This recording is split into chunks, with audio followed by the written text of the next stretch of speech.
Hi, welcome back to our Spanish adventures. As you can see, today we're out on a new motorcycle.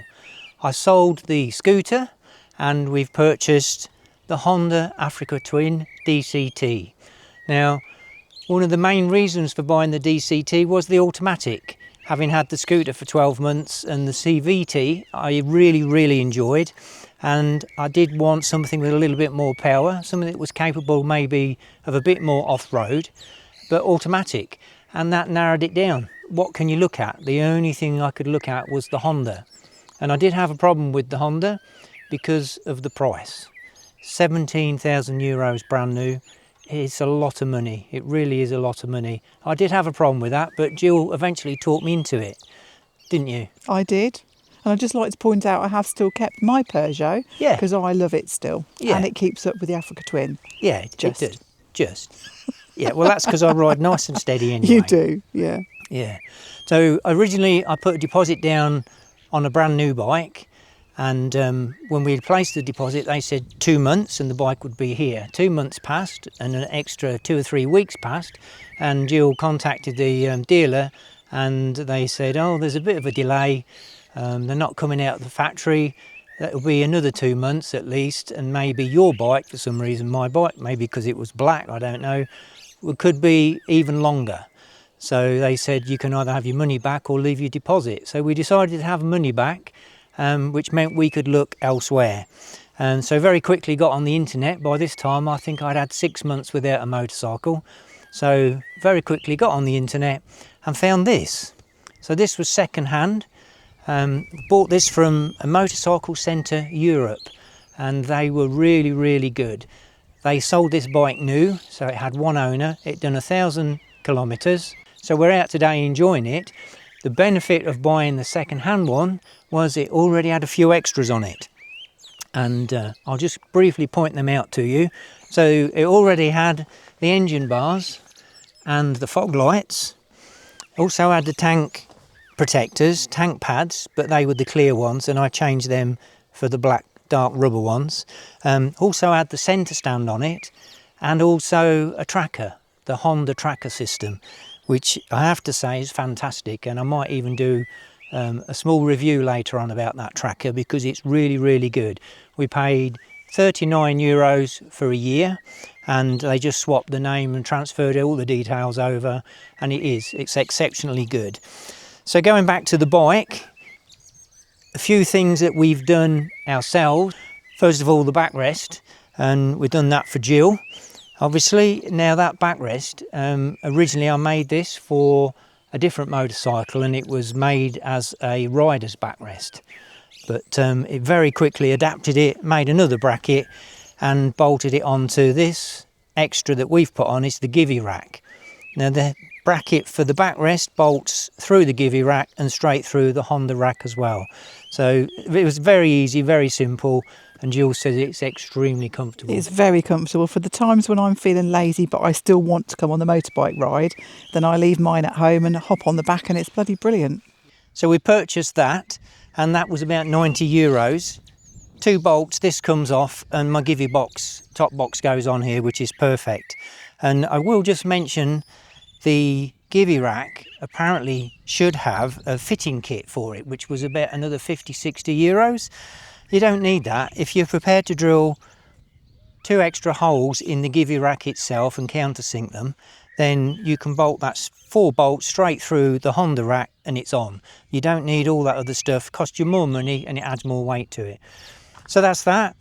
So we've got the tags here because we're both now riding with airbag jackets, and again we'll cover that maybe later on.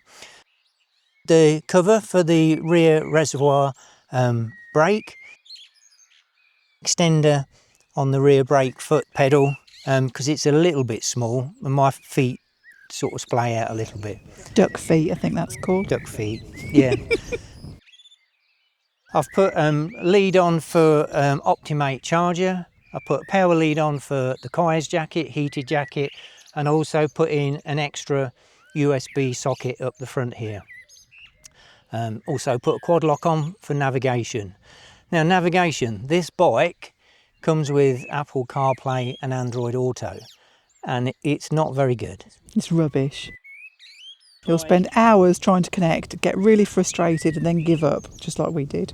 We tried 2 different types of dongle so we could like Bluetooth it, and we thought the first one was faulty, so we sent that back and we got another one, a different make, spent a bit more money, tried that, and again we had the same problem. It just kept disconnecting, dropping in and out.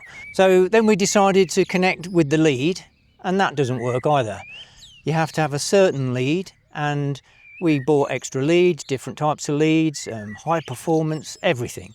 And it still kept dropping out. The only way it would work is with a very, very short lead that we happen to have in the house, and it worked perfectly with that, but it weren't long enough. Well, you couldn't turn your handlebars. No, I can only go in a straight line, which is...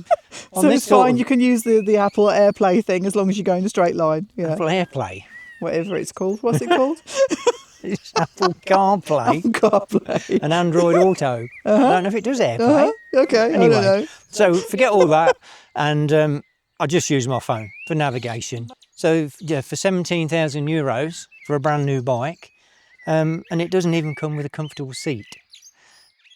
The pillion seat was the worst, really, because Well, it was on a It's ramp. So when you sat on it, from experience, I can tell you, every time you go over a bump, you slide forward. yeah, It was rubbish. yeah, And it was really uncomfortable. yeah, rock hard. So we purchased this off the internet. It's an Italian seat, and originally I thought that the rider's seat was okay, but after about an hour, I don't know if the foam was compressing or what was happening, but yeah, it wasn't very comfortable. It was numb bum It syndrome, was, yeah, wasn't without it? a doubt. So we changed the rider's seat as well, and it does look lovely. So we also changed the pillion foot pegs. It come with what you could only really describe as sports foot pegs.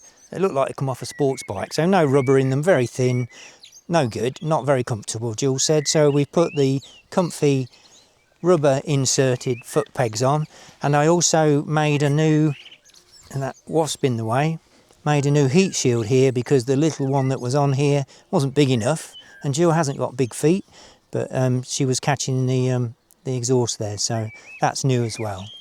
The bike in general, really happy with. I do think it's a lot of money. There's a couple of niggles that I already have with it, and just briefly, one of them is this left-hand switch gear. There's so many buttons there that I'm still figuring it out and trying to work it out, and some of them you have to press this one this side and this one this side. I can't even remember what that controls now. And the other thing is they're not backlit, so backlit. Oh, right, yeah. Yeah, so you're up the mountain past somewhere, In the night dark. time, you can't see your hand in front of you, you can't see your switch gear, and I don't know. So I think that's extremely complicated. And sticking with switch gear, the other thing I've noticed as well is it's really nice to have cruise control, but I can't reach it. I haven't got... They're not short, are they? I don't think you've got a particularly short thumb, no. But I can't reach that without letting go slightly of the throttle. And of course you do that, you lost your speed and you set it, but it's all wrong. So what I found the easiest way of doing is actually pressing the cruise control button with my left hand. That doesn't seem right, and should I be doing that? Crossing really, but it's the best way of doing it. So did Honda get that in the wrong place? I don't know. But I believe I'm not the only person complaining about that. So it's just a little niggle at the moment, but... Only because you're a perfectionist. Yeah. Yeah. But it is a cracking looking bike. I think it's beautiful. Yeah, it looks lovely. It's in a way it's a pretty bike, but it's also an aggressive looking bike. I think Yeah, the it's got styling. Plenty of power as well. Oh, it has. And Lewis is 5'11", and it fits him lovely. And I had a go on it. I'm 5'6". I can touch the floor and ride it. It's just a little bit sort of long in the body for me, if you know what I mean. But yeah, lovely bike to ride. Yeah, reach for you. The bars would have to come back a tad for you, Yeah, just a wouldn't they? tiny bit. Yeah, Yeah. but I was really surprised that I could reach the floor on it and felt safe. Yeah. So weight-wise, and that's the bike, not Jill's. Weight-wise, it's heavy. It starts around, I think it's around 240 for the DCT version, and of course, as soon as you put pannier bags, we got the Lomo bags on the front there, and extra bits and pieces, centre stand, rack, so on. It's heavy, and it is a lot of weight near the top as well. but as soon as you get on it and move, it's fine. I'm lucky enough that, as you know, if you're familiar with this channel, that my man cave, it's lovely and smooth, concrete, polished, painted, and so moving it around in the man cave is not a problem. But if I was to manoeuvre it around on this uneven ground, yeah, I think I'd probably struggle a little bit. And also that takes me to, say, if or when I drop it, which could happen, can I pick it up? I don't know if I... We'll see. I don't know if I can on my own. There's generally two of us, and I'd like to think between the pair of us would maybe be able to get it up. Yeah, We'll see. yeah, I'm not sure. Just make sure you don't drop it. That's the idea. Yeah, hopefully I won't drop it. So most of the riding I've done at the moment on it, and it hasn't been much because August in Spain, it's been far too hot to put all your motorcycle gear on anyway. We won't ride in shorts and t-shirt, so we wear all the full gear. So August really for us motorcycling is a no-go, but it's now cooled down, it's perfect temperature again. So most of it has been tarmac riding, and my next venture is off-road to see how well it does. I have high hopes for it out on the trails. Yeah, and we'll let you know when we've done some trail riding and videoed it. We'll show you how we get on, not being a professional. No, of course not.